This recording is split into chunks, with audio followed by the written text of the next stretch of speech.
दो बच्चों ने साथ में घर घर खेला और नकली शादी की। उन्होंने एक शादी का अनुबंध भी साइन किया। दोनों के माता पिता को ये बहुत प्यारा लगा और उन्होंने उन्हें आशीर्वाद दिया। लेकिन जल्द ही लड़के का परिवार कहीं और चला गया। जाने से पहले दोनों ने वादा किया कि वे सच में शादी करेंगे। 17 साल बाद समय बीत गया और तय समय पर शादी का दिन आ गया। बड़ा हुआ लड़का पारिवारिक व्यवसाय का वारिस बना और एक कंपनी का CEO बन गया। लेकिन लड़की ने अपने माता पिता को खो दिया। अपनी माँ की आखिरी इच्छा पूरी करने के लिए वो उस शहर आई जहाँ लड़का रहता था ताकि सगाई का सम्मान कर सके। हालांकि जब वो अपनी शादी की ड्रेस में समारोह में पहुंची तो उसने पाया कि वहाँ कोई मेहमान नहीं था। असल में लड़का उससे शादी नहीं करना चाहता था और दूसरे देश चला गया था। सौभाग्य से उसकी माँ उसे बहुत पसंद करती थी। हालांकि वो शादी में शामिल नहीं हुआ। उसकी माँ ने अपने संपर्कों का इस्तेमाल करके उनका विवाह प्रमाण पत्र बनवा दिया। आदमी 4 साल तक गायब रहा। इस दौरान उसने अपनी पत्नी को कभी फोन नहीं किया और उसका नाम और चेहरा भूल गया। वो अपनी माँ से नफरत करता था क्योंकि उसने उसे शादी के लिए मजबूर किया था। इसलिए लौटने के बाद उसने तुरंत अपने दोस्त से कहा कि उसके लिए एक टॉप तलाक वकील को हायर करे। लेकिन उसे ये नहीं पता था कि वो वकील उसकी पत्नी ही थी। शादी के बाद महिला ने मेहनत और प्रतिभा के दम पर एक मशहूर वकील के रूप में पहचान बनाई। वो तलाक के मामलों में जीत के लिए जानी जाती थी और कभी कोई केस नहीं हारी थी। एक दोस्त ने दोनों का परिचय एक दूसरे से कराया।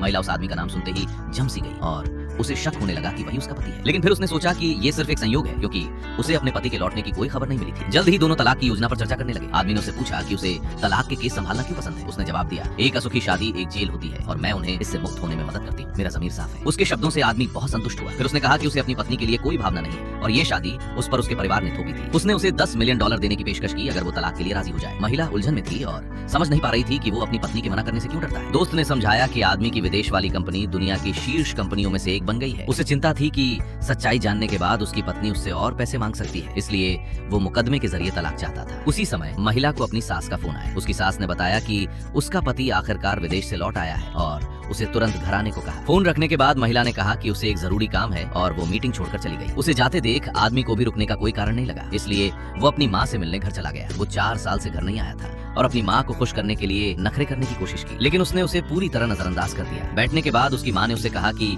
उसे अपनी पत्नी के लिए एक सही शादी करनी होगी। आदमी बहुत परेशान हो गया और अपनी माँ से बहस करने लगा। लेकिन वो बहस नहीं जीत पाया। उसकी माँ ने प्रस्ताव रखा कि अगर 1 महीने बाद भी वो अपनी पत्नी से प्यार नहीं करता तो वो तलाक के लिए मान जाएगी। तभी दरवाजे की घंटी बजी। उसकी माँ ने आदमी से कहा कि वो वहीं रहे और बाहर न जाए और वो मान गया। हालांकि जब उसकी माँ महिला को अंदर लेकर आई तो उन्होंने पाया कि आदमी खिड़की से बाहर चढ़कर भाग